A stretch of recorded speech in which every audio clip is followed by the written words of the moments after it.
My name is Rachel Thompson. I'm 34 years old, and this is the story of how my father handed my sister the keys to our $200 million tech company, only to call me in panic when she lost our biggest client worth $8 million.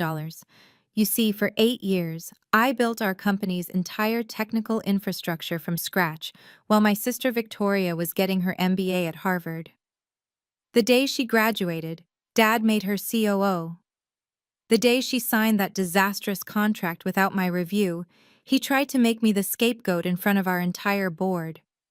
What he didn't know was that 5 years earlier, I'd negotiated something into our investment terms that would change everything. Before we dive into what happened in that boardroom, please take a moment to like and subscribe, but only if you genuinely connect with stories about standing up for your worth in the face of family betrayal. I'd love to know where you're watching from and what time it is there. Drop it in the comments below. Now, let me take you back to 6 months ago when this whole disaster began. 6 months ago, I was exactly where I'd been for 8 years, in my office at 2 a.m., debugging code that would become the backbone of our platform.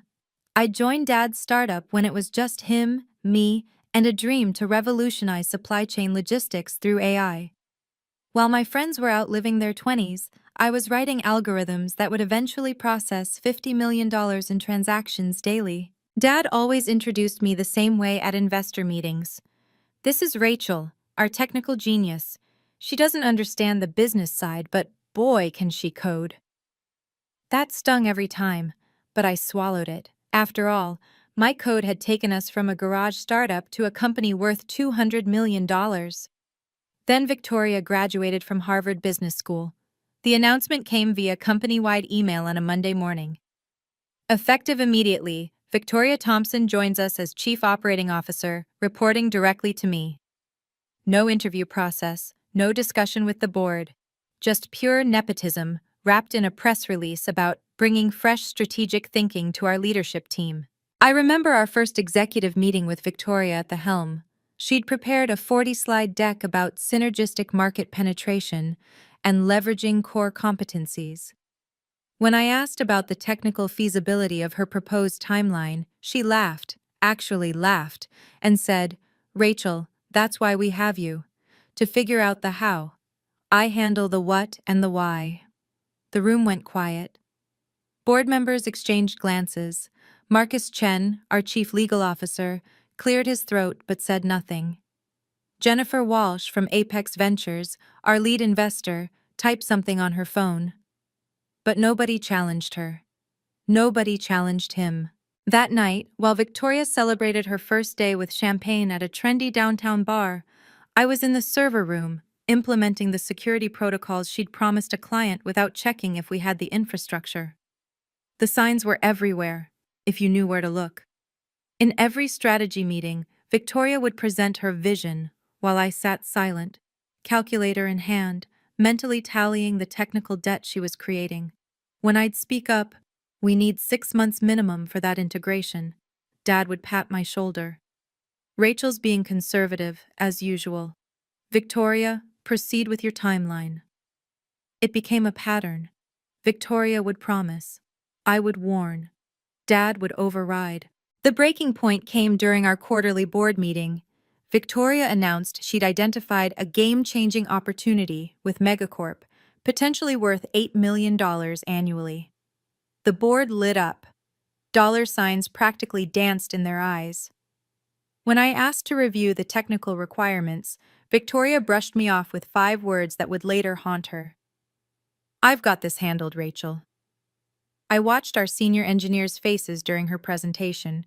Tom, who'd been with us since year 2, was shaking his head. Sarah, our lead architect, was furiously scribbling notes. I could see "impossible" underlined 3 times from where I sat.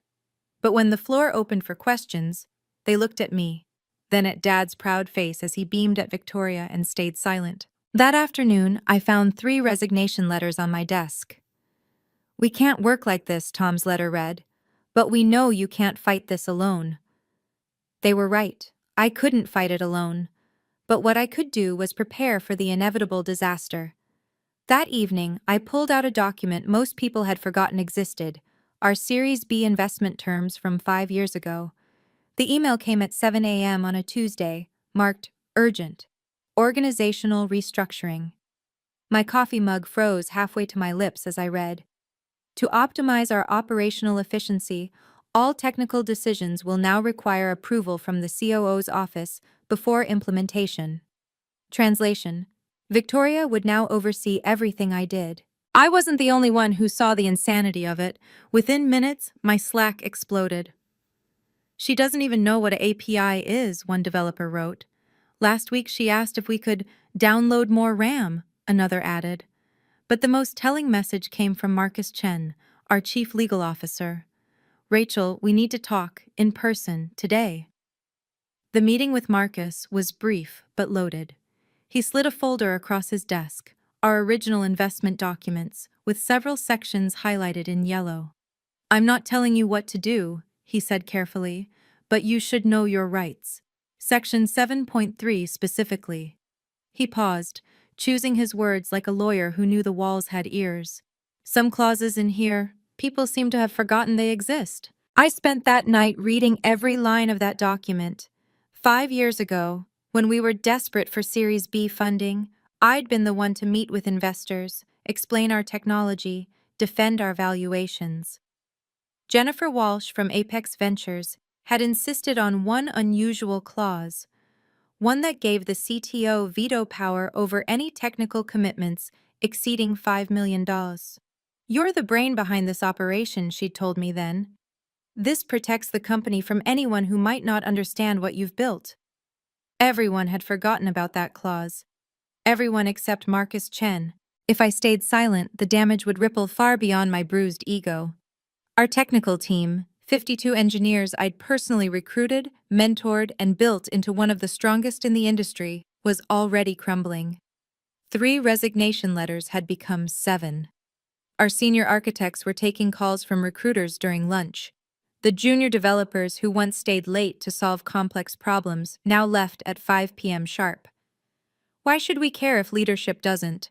Sarah, our lead architect, asked me point blank during our one-on-one. Victoria promised megacorp features we literally cannot build with our current infrastructure. When this explodes, who do you think will get blamed? Not the CEO's daughter. She was right. The technical team would become the scapegoats. Their reputations would be tarnished. The infrastructure I'd spent 8 years building, every carefully crafted API, every meticulously documented system, would be handed over to consultants who'd charge triple and deliver half. But it went deeper than professional pride. This company was my life's work. Every line of code contained a piece of my 20s and early 30s. While my college friends were getting married, having kids, building normal lives, I was building this. The algorithms running our core platform were my babies. The patents filed under the company name were my innovations. And then there was the uncomfortable truth about our clients. They trusted our technology because they trusted me. I'd been the face of our technical capabilities at every major pitch. My signature was on every security audit. My reputation backed every promise we made about uptime, scalability, and data protection. Marcus Chen knew this. Jennifer Walsh knew this. Hell, even some board members knew this. But admitting it would mean acknowledging that the CEO's daughter, with her fresh MBA and zero technical knowledge, wasn't qualified to oversee a technical organization. The folder Marcus had given me felt heavier each time I looked at it. Section 7.3 stared back at me, highlighted in yellow, waiting. The question wasn't whether I'd need to use it. The question was when. Your sister needs this opportunity, Rachel. Don't be selfish. Mom's words echoed through our family dinner that Sunday, the one Dad insisted we never miss. Victoria sat across from me, glowing as she recounted her week's victories to our parents. Each achievement she listed was something my team had actually delivered while she took credit in meetings. The Megacorp deal is practically signed, she announced, cutting into her steak. $8 million, can you believe it? This will put us on the map. Dad raised his wineglass. To Victoria, proving that an MBA from Harvard was worth every penny. I didn't raise my glass. Mom noticed. Later, while Victoria helped Dad with dishes, a performance of family harmony, Mom cornered me on the back porch. "I know this is hard for you," she said, not meeting my eyes. "You've always been competitive with your sister." Competitive? The word tasted bitter. "Mom, I know what you think you built," she interrupted. "But your father built this company, and he decides who runs what. Victoria is family. She deserves your support." That's when I realized the cost of silence wasn't just professional. If I let this continue, I'd lose my family's respect entirely. I'd forever be the jealous older sister who couldn't celebrate Victoria's success. The narrative was already being written, and I was cast as the villain. That night, I found another folder on my desk, slipped under my door while I was at dinner. No note, but I recognized Jennifer Walsh's handwriting on the post-it. Board Meeting Minutes, 2020, page 47. Page 47 contained the board's unanimous approval of the CTO veto clause, with every member's signature, including my father's. At the bottom, Jennifer had added one line in her distinctive handwriting. "A good leader knows when to use their power. A great leader knows why they earned it in the first place." The pieces were falling into place. The question was, would I have the courage to play them? Monday morning, 9:47 a.m. Victoria burst into the executive meeting room, practically vibrating with excitement. "I closed Megacorp!" She slammed a folder on the conference table. $8 million contract signed this morning." The room erupted in congratulations. Dad stood up, pride radiating from every pore. "That's my girl. When do we start delivery?" 6 weeks, Victoria beamed. "I promised them our full AI suite integrated with their legacy systems." My stomach dropped. "Victoria, did legal review this?" She waved dismissively. "I handle business, you handle code." "But their legacy system is COBOL-based from the 1980s. We don't have—" "Rachel," Dad's voice cut through, "your sister just landed our biggest client. Try being supportive for once." I opened my laptop, pulled up our technical specifications. "Victoria, look at this. What you promised would require a complete infrastructure overhaul. We're talking minimum 8 months, not 6 weeks." "Then hire more developers," she shrugged. "That's what the budget is for." "You can't just throw bodies at—" "Meeting adjourned," Dad announced. "Victoria, fantastic work. Rachel, I need a plan on my desk by end of day for how you'll deliver this." As everyone filed out, Marcus Chen lingered. He glanced at the contract Victoria had left on the table, then at me. His expression said everything. "This is it." Tom, my senior engineer, was waiting outside. "Please tell me she didn't promise them real-time COBOL integration." I showed him the contract. He went pale. "We're screwed, aren't we?" he asked. Not we, I thought. She. 2 weeks into the Megacorp project, the impossible became undeniable. Victoria had promised them features that existed only in her imagination. Real-time data migration from their 40-year-old mainframes, AI-powered predictive analytics on unstructured COBOL data. And, this was the killer, guaranteed 100% uptime during the transition. She promised them what? Sarah, our lead architect, stared at the requirements document like it might spontaneously combust. "It gets worse," Tom added, pulling up his laptop. "She told them we'd have a working prototype by Friday. This Friday." The entire technical team gathered in our war room, the whiteboard covered in increasingly desperate calculations. Every approach we mapped hit the same wall. What Victoria promised was technically impossible with our current infrastructure and timeline. "Can we hack something together?" a junior developer suggested. "Just for the demo?" "And when it fails in production?" I asked. "When Megacorp's entire system crashes because we built on a foundation of lies?"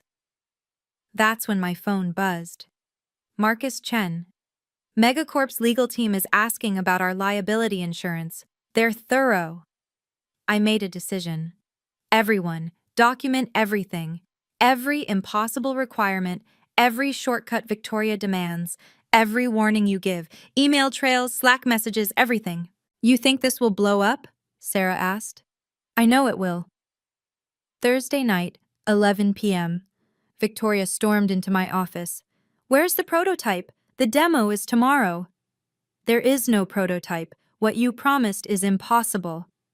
Nothing's impossible if you work hard enough, she snapped. Maybe if you spent less time documenting and more time coding. Victoria, I'm trying to protect you. Call Megacorp, renegotiate. Tell them you need more time. She laughed. I don't need protection from my older sister. I need you to do your job. She'd learned soon enough that some things can't be fixed with an MBA and confidence. Friday's demo was a massacre in slow motion. Victoria had insisted on hosting it at Megacorp's headquarters, in front of their entire executive team. She'd even invited 2 board members to witness her triumph. What they witnessed instead was a system crash so spectacular it took down Megacorp's test environment for 6 hours. The call came at 4 p.m. from Megacorp's chief technology officer. I put him on speaker in Dad's office. Your system just corrupted 3 months of our test data. His voice was ice. Our legal team is reviewing the contract. This is beyond unacceptable. Dad's face went from red to white.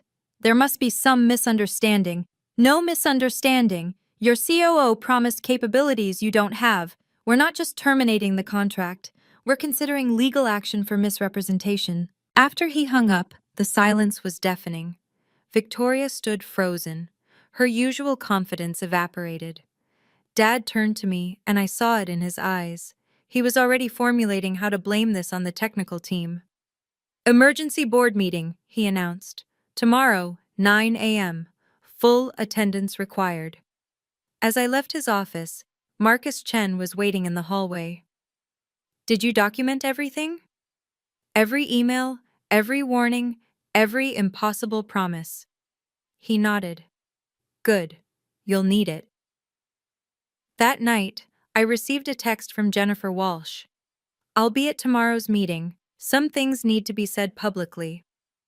The stage was set. $8 million gone, a lawsuit pending, and Dad was about to throw me under the bus to save his golden child. He had no idea what was coming. If you've ever been in a situation where your work was undervalued or your expertise dismissed, you know exactly how I felt in that moment. The frustration, the injustice, the exhausting weight of being right but unheard. It's something too many of us face. I'd love to know where you're watching from and what time it is there.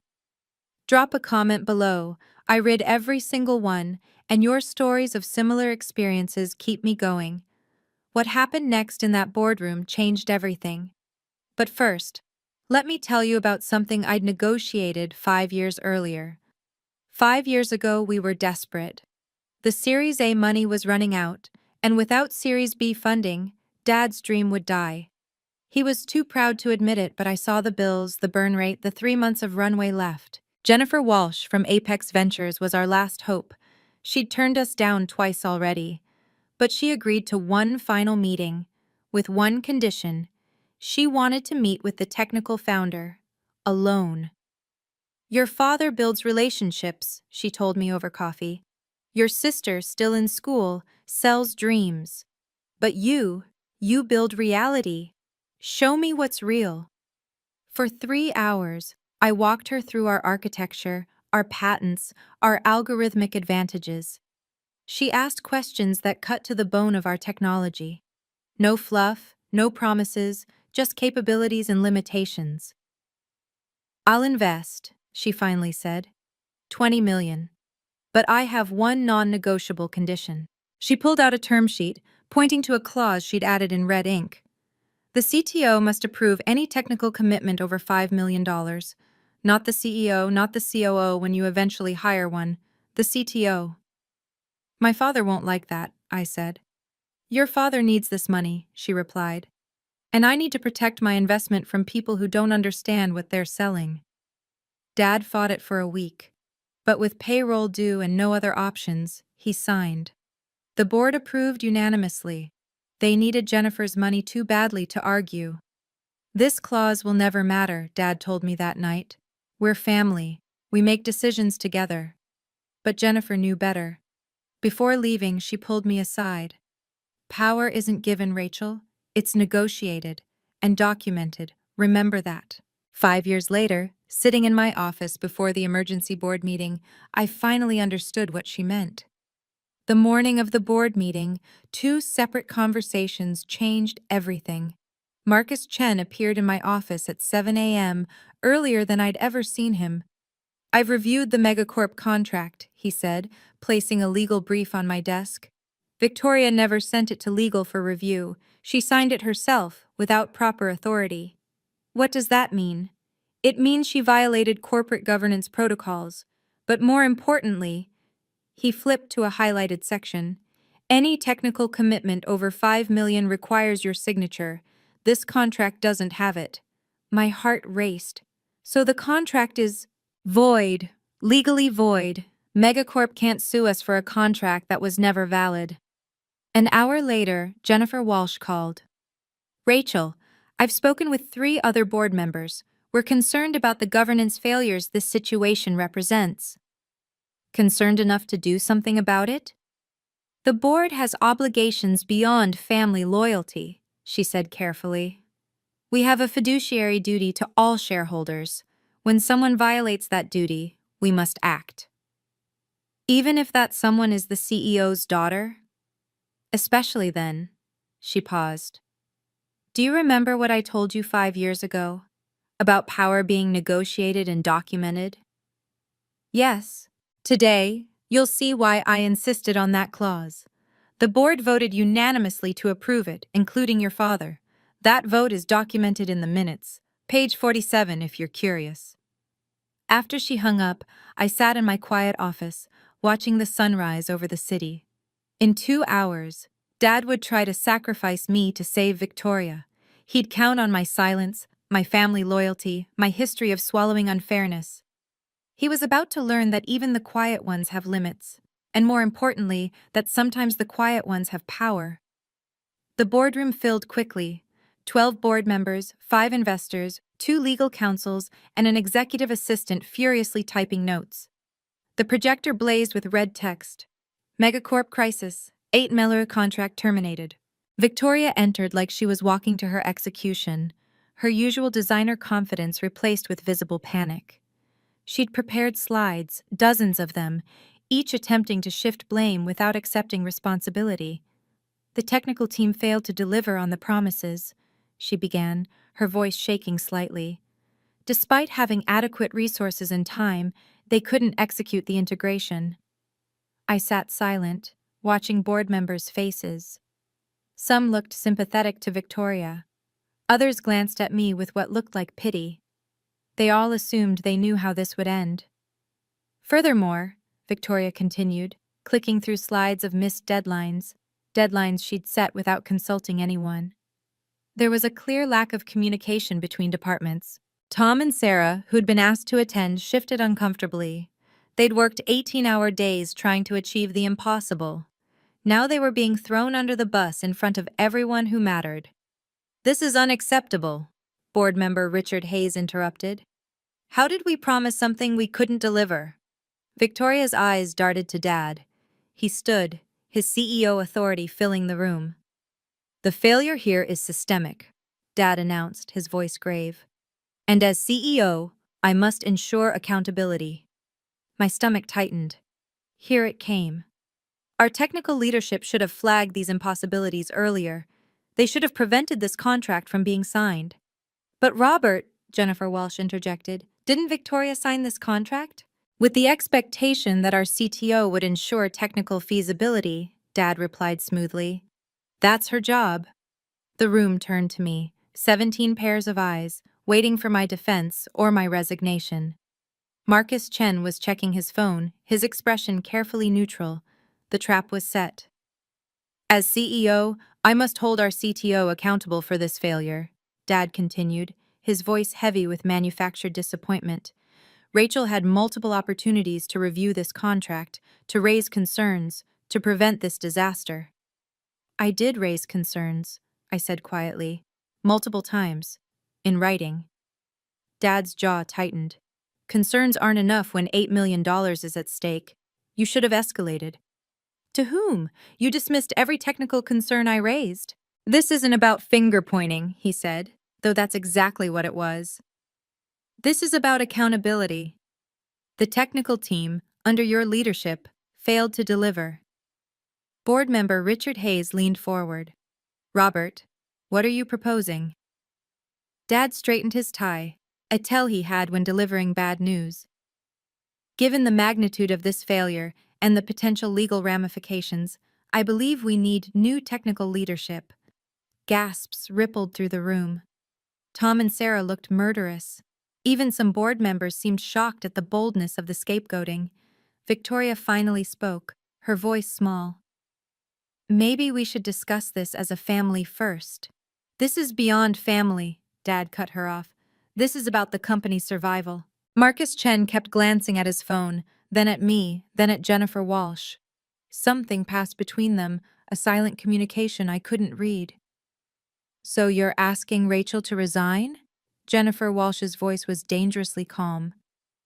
I'm asking her to do what's best for the company, Dad replied. To take responsibility. The words hung in the air like a challenge. Everyone waited for my response. Would I fight? Would I cry? Would I simply accept my fate like I'd accepted every other injustice? Marcus Chen stood up. Before Rachel responds, he said, pulling out a thick folder, I need to present something to the board. Marcus, this isn't the time, Dad started. Actually, Robert, this is exactly the time. Marcus's voice carried an authority I'd never heard before. Before we discuss anyone's resignation, the board needs to understand the full situation. Dad's face reddened. The situation is clear. We lost $8 million due to technical incompetence. No, Marcus said firmly. We lost $8 million due to a contract that should never have been signed. He opened his folder, pulling out documents. Victoria, did you send this contract to legal for review? Victoria's face went pale. It was time-sensitive. Yes or no? No. Did you consult with the technical team about feasibility? Rachel was busy. Yes or no? No. The board members were leaning forward now, sensing a shift in the room's dynamics. Robert, Marcus continued, turning to my father, as CEO, did you review this contract before Victoria signed it? I trusted my COO's judgment, Dad said, but his voice had lost its earlier authority. So neither you nor legal nor technical reviewed an $8 million contract? Board member Hayes asked, incredulous. The silence was deafening. Dad recovered quickly, his years of boardroom experience showing. Regardless of the process failures, the fact remains that our CTO should have prevented this. Rachel, he turned to me, his eyes holding a warning. For the good of the company, I'm asking you to step down. The words hit like a physical blow, even though I'd expected them. My own father, publicly demanding my resignation for his favorite daughter's mistake. Jennifer Walsh started to speak, but Marcus held up his hand. There's one more thing the board needs to know, he said, flipping to a specific page in his folder. Section 7.3 of our Series B investment terms. Dad went absolutely still. Marcus Chen's voice filled the boardroom with the measured cadence of a prosecutor presenting evidence. Section 7.3 of our Series B investment terms, approved unanimously by this board 5 years ago, states, any client commitment, technical specification, or contract exceeding $5 million in value requires the explicit written approval and signature of the Chief Technology Officer. The room went silent. You could hear the air conditioning humming. Marcus continued, this $8 million contract with Megacorp bears Victoria Thompson's signature as COO. It bears Robert Thompson's signature as CEO. He paused, looking directly at me. It does not bear Rachel Thompson's signature as CTO. That's a technicality, Dad started. It's not a technicality, Marcus interrupted. It's a legally binding governance requirement. This contract is void. It has been void from the moment Victoria signed it. Board member Hayes grabbed the document, scanning it rapidly. This is real? This clause exists? Page 47 of the board minutes from our Series B funding round. Jennifer Walsh spoke up, producing her own copy. We voted on it unanimously. Robert, you voted yes. You signed this. Victoria's hands were shaking. I didn't. Nobody told me about this clause. It's in the corporate governance handbook, Marcus said. The one every executive is required to read and sign acknowledgement of. Victoria, did you read it? I was going to. The board members were now passing the documents around, their expressions shifting from confusion to understanding to something approaching anger. So, you're telling us, Richard Hayes said slowly, that not only was this contract signed without proper review, but it was signed without the legal authority to do so? Correct, Marcus confirmed. Megacorp has no grounds to sue us. The contract was never valid. The liability sits entirely with the individual who exceeded their authority, not with the company. Dad's face had gone from red to white. He was looking at me with an expression I'd never seen before, fear mixed with dawning comprehension. You knew, he whispered. You knew this would happen. Jennifer Walsh stood, her presence commanding the room's attention. I need to add some context the board should understand. 5 years ago, when Apex Ventures led the Series B round, I insisted on this clause. Does anyone want to know why? The room waited, tension thick. Because I'd watched 3 other portfolio companies fail when non-technical executives made technical promises they couldn't keep. I invested $20 million in this company, not in Robert's relationships, not in Victoria's MBA, but in the technical infrastructure Rachel built. She turned to the board. We all knew Rachel was the technical genius behind this company. We also knew she was being sidelined in favor of family politics. This clause was our insurance policy. You set us up, Victoria said, her voice cracking. No, Jennifer replied sharply. You set yourself up. You had 6 months as COO to learn the governance requirements. You chose not to. You had Rachel available to review the contract. You chose not to consult her. You had legal available. You ignored them too.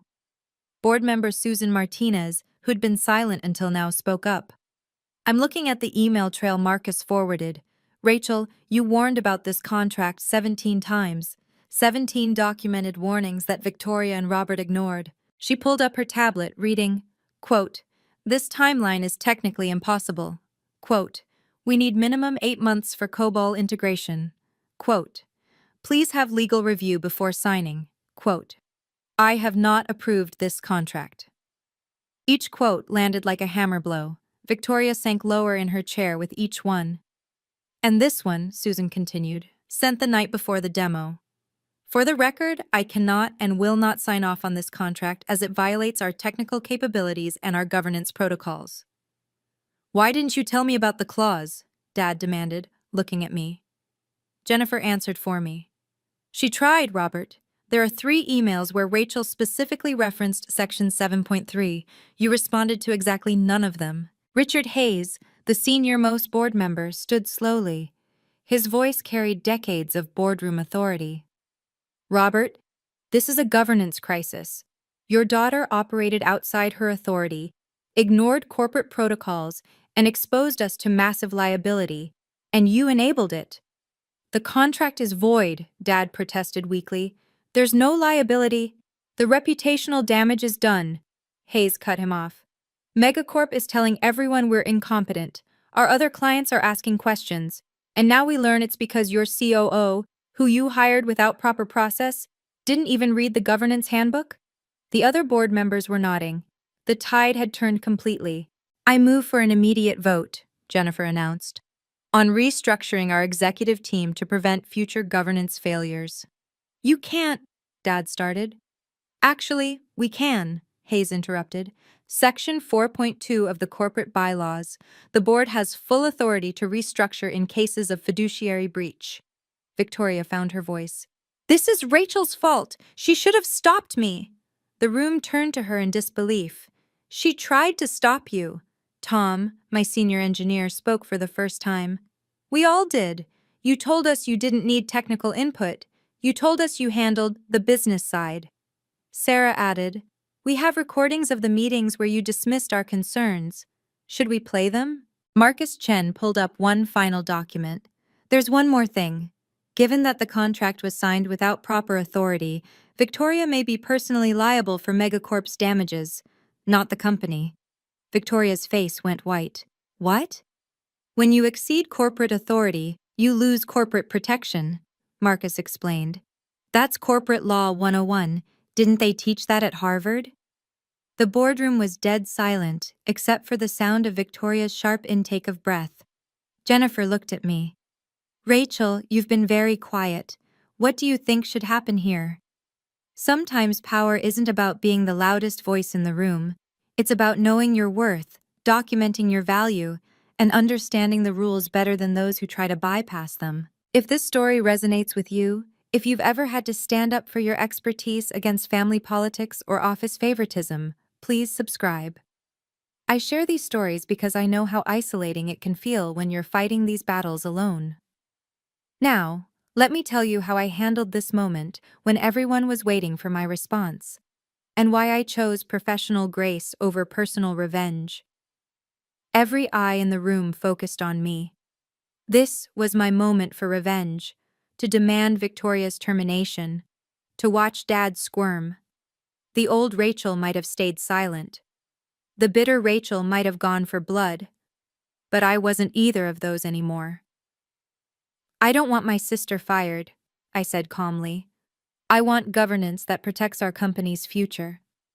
The room stirred, surprised. "Rachel?" Jennifer started. "Let me finish," I continued, standing for the first time. "Victoria made a mistake, a costly one, but she made it because our system allowed it. Because we've been operating on relationships instead of rules, on favoritism instead of expertise." I pulled out my laptop, connecting it to the projector. "I've prepared a restructuring proposal, not out of vengeance, but out of necessity." The slide appeared. Technical Governance Framework. First, all technical commitments require technical review, no exceptions. Second, the COO and CTO roles must have clearly defined, separate responsibilities. Third, any executive who signs contracts outside their authority faces immediate review. "That's reasonable," Hayes nodded. "Fourth," I continued, looking at Victoria, "the current COO enters a 6-month technical training program. She learns our systems, our capabilities, our limitations. She shadows the technical team. She earns her authority through knowledge, not nepotism." Victoria's eyes widened. It wasn't termination, it was education. Fifth, I turned to Dad. "The CEO reports to the board monthly on all contracts over 1 million. Full transparency. No more surprise announcements." Dad's jaw clenched, but he nodded slightly. "And finally," I said, "we hire an independent chief operating officer from outside the family. Victoria can be deputy COO during her training, then we reassess." The board members were nodding, some even smiling. "This isn't about punishment," I concluded. "It's about building a company that survives beyond family drama. We're worth $200 million. It's time we acted like it." Jennifer Walsh started clapping. One by one, others joined. "I move to adopt Rachel's proposal immediately," Hayes announced. "Seconded," 3 board members said simultaneously. "All in favor?" 12 hands raised. Even Marcus Chen looked impressed. Dad raised his hand last, defeated but perhaps for the first time, seeing me clearly. The vote was unanimous. 12-0. The restructuring would take effect immediately. "Furthermore," Richard Hayes added, "I move that Rachel Thompson be elevated to co-CEO, focusing on technical strategy and operations, while we search for an external, business-focused co-CEO." The motion passed 11-1. Dad was the only dissent. As the board members filed out, each stopped to shake my hand. "Should have done this years ago," Susan Martinez whispered. "Your father's a good salesman, but this company runs on your code." Victoria remained frozen in her chair, staring at the table. When the room emptied except for family and Marcus, she finally spoke. "I could be personally sued?" Marcus nodded. Potentially. But Megacorp seems more interested in salvaging a relationship than pursuing litigation, if we approach them correctly. How? Dad asked, his CEO bravado completely deflated. I answered. We tell them the truth. The contract was invalid. We offer them a realistic proposal with proper technical review. And we give them a discount for the inconvenience, maybe a $2 million pilot program to start. You'd help? Victoria asked, tears threatening. After everything? You're my sister, I said simply. But you're also an executive who needs to learn. This isn't charity. You'll earn your place, or you'll lose it. Your choice. Dad stood abruptly and walked out without a word. His silence said everything. His golden child had failed, his scapegoat had become his equal, and his empire now had boundaries he couldn't cross. Marcus gathered his papers. Rachel, I'll need you to review all contracts from the last 6 months. Make sure there are no other surprises. Already done, I said, sliding him a folder. 3 need renegotiation. 2 are fine. 1 should be terminated. He smiled, the first real smile I'd seen from him. You've been preparing for this. For 5 years, I admitted. As Marcus left, Victoria and I sat alone in the boardroom where she'd been crowned princess 6 months ago and dethroned today. I'm sorry, she whispered. I know, I replied. But sorry isn't enough anymore. Tomorrow you start shadowing my team. 8 a.m. sharp. Dress code is jeans and ready to learn. She nodded, gathering her things. At the door, she paused. Rachel, thank you for not destroying me. You're welcome. Don't make me regret it. Within 48 hours, the company transformation was remarkable. The 3 senior engineers who'd submitted resignations withdrew them. Tom actually smiled for the first time in months. Finally, he said, someone who understands code is calling the shots. Victoria showed up to her first technical training session in jeans and a Harvard t-shirt, a humbling uniform for someone used to designer suits. Sarah, our lead architect, didn't go easy on her. This is a database, Sarah explained with barely concealed satisfaction. Not a magic box where data lives. You need to understand how it works. Before you promise clients we can migrate their entire history in 2 weeks. To Victoria's credit, she took notes, lots of them. The real surprise came from Megacorp. Their CTO, David Chen, no relation to Marcus, called me directly. We heard about your boardroom coup, he said. Honestly, we're relieved. We knew something was off when Victoria couldn't answer basic technical questions. We'd like to salvage this relationship, I offered. So would we. Your technology is solid, Rachel. It was the promises that were fantasy. Send me a real proposal, what you can actually deliver, and we'll start with a pilot. 2 weeks later, we signed a $2 million pilot program with Megacorp. Victoria wasn't allowed near it. The most telling change came from our employees. The engineering team's Glassdoor reviews jumped from 2.8 to 4.6 stars in a month. One anonymous review read, "Finally, someone who writes code is making decisions about code." But the email that meant the most came from Jennifer Walsh. This is why I insisted on that clause 5 years ago.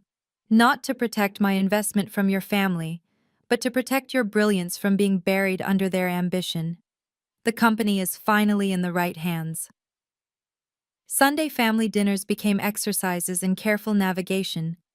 The first one after the board meeting, Dad didn't show up. He's not feeling well, Mom said, though we all knew the truth. His pride was wounded, perhaps fatally. Week 2, he appeared, but didn't speak to me directly. He talked around me, through Mom, like I was a ghost at the table. Tell Rachel the mashed potatoes are good, he'd say while I sat 3 feet away. Victoria, meanwhile, was transforming. The Harvard MBA swagger had been replaced with genuine curiosity. Rachel, can you explain why our API can't handle parallel processing at scale? She asked over dessert, pulling out her training notebook. Not at dinner, Mom interrupted, but there was something new in her voice. Respect, maybe? Week 3 brought the breakthrough. Dad finally looked at me directly. The board wants quarterly reports on the technical roadmap. I'll have them ready by Monday, I replied. Good. He paused, struggling with the next words. The Megacorp pilot is going well, I hear. Ahead of schedule and under budget. He nodded, returning to his meal. It wasn't an apology, but it was acknowledgement. Mom pulled me aside while doing dishes. I was wrong, she said quietly. I thought you were jealous of Victoria. I didn't realize you were protecting the company from her. From us. I wasn't protecting the company, I corrected. I was protecting what I built. There's a difference. She studied me for a long moment. You're different now. Stronger. No, I said. I'm the same. You're just finally seeing me. That night, Victoria texted me. Dad's been reading books on technical architecture. I saw them in his office. I think he's trying to understand your world. Maybe he was. Or maybe he was just trying to understand how he'd missed what everyone else had started to see. 6 months later, our company was unrecognizable, in the best way. We'd hired James Morrison as co-CEO, a former Microsoft executive who actually understood technology. He and I worked like a well-oiled machine. I handled product and engineering, he handled sales and partnerships. Every major decision required both our signatures. You know what I love about this setup? James told me during our weekly one-on-one. I can promise clients the moon, and you'll tell me exactly why we can only deliver the space station. And that's perfect. Victoria had completed her technical training. She wasn't a programmer, but she understood our capabilities and limitations. More importantly, she'd learned humility. Her new role as VP of Strategic Partnerships, reporting to James, not Dad, actually suited her. She could charm clients, but now she knew what not to promise. The numbers told the story. Revenue up 40% in 6 months. Employee retention at 94%. Client satisfaction scores higher than ever. We just closed Series C, Jennifer Walsh announced at the board meeting. $50 million at a valuation of $300 million. The investors specifically cited the new governance structure as a key factor. Dad, now chairman of the board with limited operational input, managed a small smile. Good work, everyone. After the meeting, he stopped me in the hallway. Rachel. Yes? I've been thinking about succession planning. When I retire in 2 years, the board will need to choose a permanent CEO structure. Okay. He met my eyes. You should know you're the front runner. You and James as permanent co-CEOs. The board trusts you. And you? I asked. Do you trust me? He was quiet for a long moment. I'm learning to. You saved the company from my blindness. That's not easy to admit. It was the closest to an apology I'd ever get. The real victory wasn't the title or the vindication. It was the boundaries I'd learned to set and hold. When Dad tried to bypass the new structure to push a pet project, I held firm. Submit it through the proper channels like everyone else. He did grudgingly. The project was rejected for good reasons, and he accepted it. When Victoria wanted to fast-track a partnership because the CEO was her B-school friend, she came to me first. I know this needs technical review. Can we prioritize it? She'd learned to ask, not demand. When Mom suggested I go easier on family during a particularly tense negotiation, I smiled. I treat family exactly like I treat everyone else, with respect and high standards. That's the kindest thing I can do. The most profound change was in how I saw myself. For years, I'd accepted the narrative that I was just technical, brilliant but limited. Now I understood that technical expertise wasn't a limitation. It was the foundation everything else was built on. You know what changed everything? Marcus Chen asked me over coffee, 6 months into the new structure. You stopped asking for permission to use your power. You just used it. He was right. The clause had always been there. My expertise had always been valuable. The board's respect had always been available. I'd just been too focused on family harmony to claim what was already mine. But here's the thing about power. It's not about domination, it's about protection. Protecting what you've built, protecting your team, protecting the company from those who would damage it through ignorance or ego. Victoria understood this now. I was so angry at first, she admitted during one of our regular one-on-ones. I thought you'd betrayed me, but you saved me from myself. If that contract had gone through, if I'd actually been sued personally, I would have lost everything. You still could have, I reminded her. The board could have fired you. But you didn't let them. No, I agreed. Because destroying you wouldn't have fixed the problem. Teaching you did. She nodded, then surprised me by adding, I'm glad you're co-CEO. The company needs someone who understands what we're actually selling, not just how to sell it. Today, 2 years after that explosive board meeting, I'm CEO of a company valued at $500 million. Not co-CEO anymore. James retired last month, and the board voted unanimously to give me full control. Even Dad voted yes. Victoria is our Chief Revenue Officer, and she's excellent at it. She knows exactly what we can deliver and sells it brilliantly. She still keeps her technical training notebook on her desk, referring to it during client calls. Dad retired as chairman last year. In his farewell speech, he said something that shocked everyone. My greatest accomplishment wasn't building this company. It was hiring Rachel, even if I didn't realize it for far too long. But this story isn't about winning or losing, about family reconciliation or corporate success. It's about something simpler and more important, knowing your worth and protecting it. 5 years before the crisis, I negotiated one clause into a contract. Not because I planned for this specific scenario, but because I knew my value needed protection, especially from, those who claim to love me. Your expertise has value. Your contributions matter.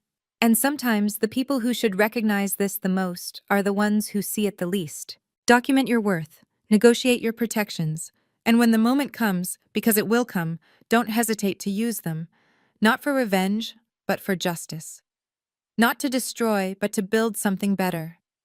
The quiet ones, the technical ones, the ones labeled just good at something. We're not just anything. We're the foundation. And foundations, when properly protected, can outlast any storm. My name is Rachel Thompson. 2 years ago, I saved my company from my family's blindness. Today, I run it with clear vision and firm boundaries. Tomorrow? Tomorrow, I build what I was always capable of building, just now with the authority to match my ability. This story isn't unique. Every day, talented people are overlooked, undervalued, and scapegoated by those who should champion them. If you've lived this, you're not alone. Comment: boundaries. If you've ever had to stand up to family in business, share your story. I read every comment and often respond.